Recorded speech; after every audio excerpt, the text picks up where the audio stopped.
Bonjour, bienvenue sur Comment fait-on, heureux de vous retrouver pour une nouvelle recette. Aujourd'hui, nous allons réaliser ensemble un chutney de mangue. Vous allez voir, c'est très simple à faire.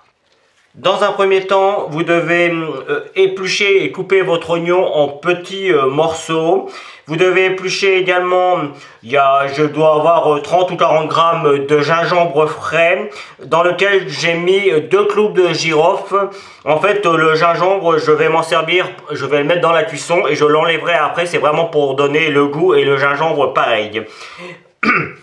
Pardon, on va s'occuper maintenant de la mangue, je l'ai gardée, alors on va l'éplucher, c'est assez facile, hein, c'est comme si vous épluchez une pomme. Une fois que l'on a enlevé la peau, on vient découper, alors là je pourrais prendre un couteau un peu plus grand, hop, voilà, ça va être plus facile. On vient découper, vous voyez, jusqu'au noyau, alors le noyau de la mangue, il est plat, donc on va le récupérer assez facilement, et on vient juste à temps qu'on le trouve. Vous voyez, là je l'ai.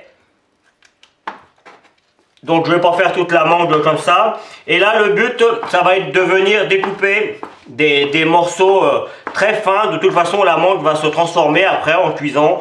Donc on peut la découper assez finement. Là elle est très mûre. C'est vraiment idéal pour faire un chutney. D'ailleurs, si vous avez des fruits mûrs, sachez que là je le fais avec de la mangue, mais on pourrait le faire avec de la poire, on pourrait le faire avec de la pomme. Enfin, il n'y a pas de limite dans le chutney. Après, il y a des petites choses qui changent au niveau de la cuisson, tout ça, mais on est vraiment dans la même façon de faire. Hop. Donc je fais la totalité de ma mangue comme ça, et puis on n'aura plus justement à commencer la cuisson. Allez, vous allez voir, la cuisson c'est un véritable jeu d'enfant. Je vais commencer par mettre mes oignons, le gingembre, hop, voilà. J'y rajoute 15 g de sucre en poudre. Comme vous pouvez le voir, j'ai préparé mon vinaigre de cidre, 7 centilitres. Et puis j'ai mon sel, mon poivre et ma noix de muscade. Après on pourrait rajouter d'autres éléments au niveau du goût. Moi je trouve que c'est déjà pas mal. Allez, on va laisser blondir un petit peu tout ça. Quand mes oignons deviennent translucides et vous voyez ça commence à faire une petite compotée, c'est le moment que je choisis pour ajouter mon vinaigre. Et on va laisser mijoter ça pendant quelques minutes. Je vais saler, poivrer et mettre la muscade tout de suite. Et puis à la fin de cuisson, je goûterai et je réassaisonnerai en fonction de mes goûts. Donc faites-en autant. Voilà. Et la noix de muscade, hein, vous savez ce que c'est. Je vous montre quand même. C'est juste une petite noix comme ça que l'on gratte avec une râpe pour le fromage par exemple. Et juste pour info, vous voyez, le noyau de la mangue, ça ressemble à ça. Mon vinaigre a bien réduit, mes oignons sont bien confits, si je peux dire ça comme ça. C'est le moment où je rajoute. Alors, il faut une mangue entière. Il faut savoir que la mangue, ça fait à peu près 200 grammes. Et le chutney, ça peut aller dans une préparation de viande, mais ça peut aussi servir comme accompagnement d'une viande. Ou d'un poisson d'ailleurs aussi, ça dépend du chutney que l'on fait. Mais avec la mangue, je verrais bien un petit poisson comme le brochet par exemple, ça irait très bien ensemble. Et là, eh bien, il ne nous reste plus qu'à faire mijoter tout ça tranquillement jusqu'à obtenir une petite compotée.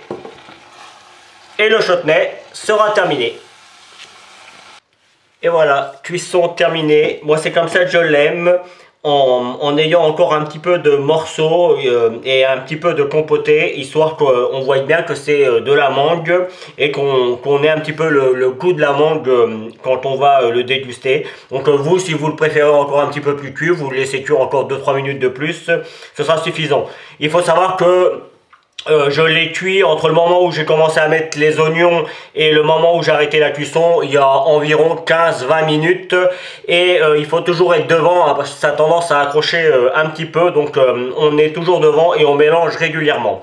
Voilà. Je vais attendre que ça refroidisse. Je vais vous mettre ça dans un petit récipient et je finirai la vidéo avec la petite image. Voilà, la vidéo va se terminer sur cette jolie petite image. J'espère que vous avez pris du plaisir à regarder cette recette. J'ai pris, moi, comme toujours, beaucoup de plaisir à la réaliser. Vous avez, comme d'habitude, tous les éléments pour aller sur mes réseaux sociaux, c'est sur la description. Vous avez également les ingrédients, vous les avez aussi sur la vidéo, bien évidemment. Et si vous continuez un petit peu plus longtemps, vous avez également le lien qui va vous permettre de vous abonner à ma chaîne YouTube, celui qui va vous permettre d'aller sur mon site www.commentfaiton.com où vous retrouverez une grande partie de mes recettes. Et je vous donne deux autres recettes. Alors, je crois que j'ai déjà fait des chutneys, notamment celui d'oignon, donc je vous le donnerai. Et si j'en ai fait d'autres, je vous donnerai aussi, sinon je vous donnerai une recette qui accompagne tout ça. Merci pour votre fidélité, à bientôt sur Comment fait-on, salut.